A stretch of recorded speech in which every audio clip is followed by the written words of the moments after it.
Governor, I want to start with the border.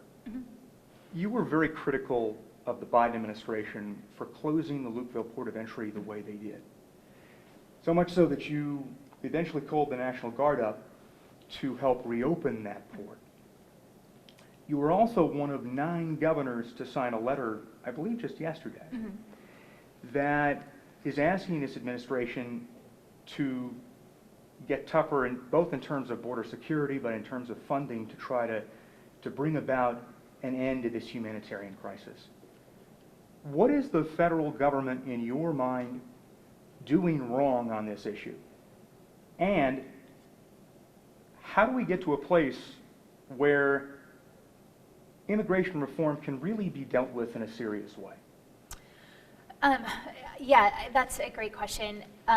And obviously, we need an act of Congress to really fix the ongoing issue, the steady influx of migrants that we're continuing to see that's leading to this humanitarian crisis that our communities are dealing with, and we're dealing with without a lot of support from the federal government, even though it is a federal issue. So what we've been asking for from day one is more resources for support for those organizations that are processing those migrants, but also just more resources for security at the border.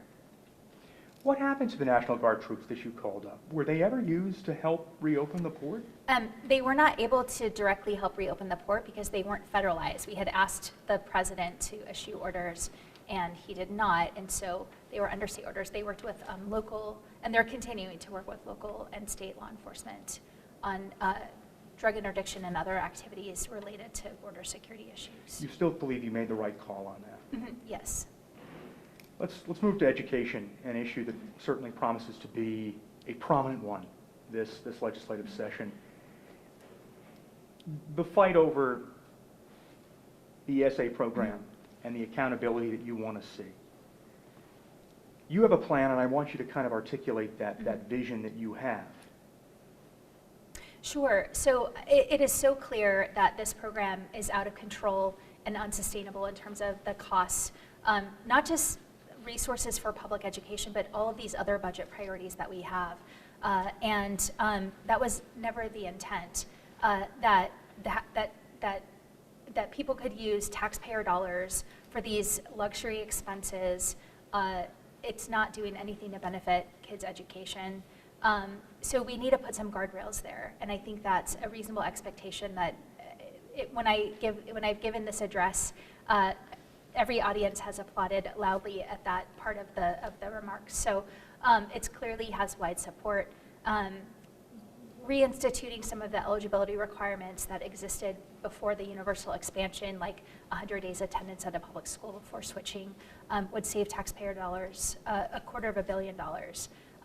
And I think Arizonans deserve and expect this kind of transparency and accountability from those who are spending their taxpayer dollars.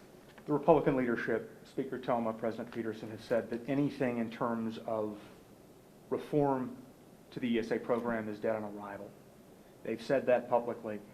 Governor, how do you find common ground on this? Well, some of the changes we pushed for last year, like the additional reporting requirements, are what led to the numbers we have now that show some of the abuses in this system. And so we have more data at our disposal, and I think that's important.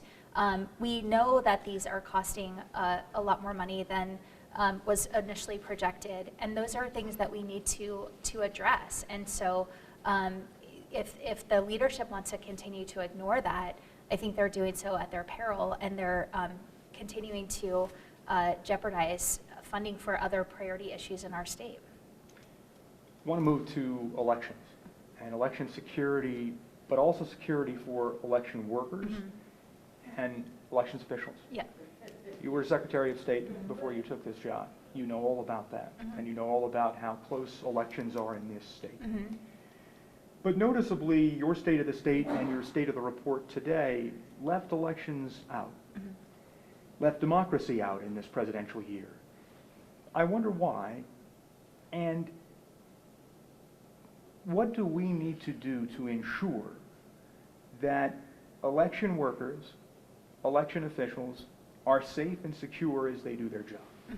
So yeah, that's a big priority for my administration, which is why we appropriated discretionary funds, not general fund, for some of these purposes, including election security, additional training for county elections officials, through some ARPA dollars and other discretionary dollars. It's why we convened the bipartisan election task force that came up with a slate of great recommendations that some of them are moving through the legislature as we speak. And I think the most critical issue that we need to address is the potential catastrophe that can happen if there's a presidential recount because of the increase or the lower threshold of a recount. Ensuring that Arizona's electoral votes will count, and that is being worked on as we speak. I want to follow up on that. There was, the legislature passed in 2022 the larger recount threshold. Mm-hmm. So there could be more recounts now. Yes. But that could present a thorny problem when it comes to certification dates, yes, especially in this presidential election. Yeah. So, Governor, will you be willing to call a special session to get the legislature back, if necessary, to fix this? And how do you go about doing so you ensure that every Arizona's vote counts? Yeah, this is absolutely critical, and we're right now in the process of working with legislative leadership and the county election officials on a fix that can get the legislative support it needs, and we'll get it done how we need to. If they can pass it in regular session with a emergency clause so it can be enacted immediately, or through a special session, however we need to do it to get it done in time to address this issue. How concerned are you about it? I'm really concerned, and I've made it clear that I want a clean fix. I don't want legislators on either side to attach their pet election issues to it. It needs to be a clean fix so that we can ensure Arizonans' votes count in this presidential election. Former President Trump, it looks increasingly likely that he's going to be the nominee of the GOP this fall. You're the leader of the Democratic Party here in this state. Mm-hmm. What are your thoughts on his candidacy? And is democracy on the ballot this year? I think democracy continues to be on the ballot, no matter who the nominee is on either side. And it's something that we can't take for granted and have to continue to shore up our protections for, which I will do as governor. And I'm focused on leading the state of Arizona, and I'll continue to do that no matter who is in the White House. President Biden. Arizona is going to be such a critical and crucial battleground. He'll be down here, I imagine, a lot. So will Vice President Harris. Will you campaign with the president for his reelection? I am focused on governing Arizona, and I'll continue to do that. And when things work out for us to work together, absolutely. I want to finish with two questions regarding abortion. Yeah. And the fight for the ballot measure, Arizonans for abortion access, collecting signatures right now. You have said that any further restrictions to abortion care, to abortion access won't happen on your watch. Mm-hmm. You have signed, to my knowledge, you have signed that, you signed that petition. Yep. How vital is it to get that question in front of voters this November to try and enshrine abortion rights and abortion access in the Arizona Constitution? I know that Arizonans are clamoring to have their say in this way, and I'm confident that if it's on the ballot, it will pass.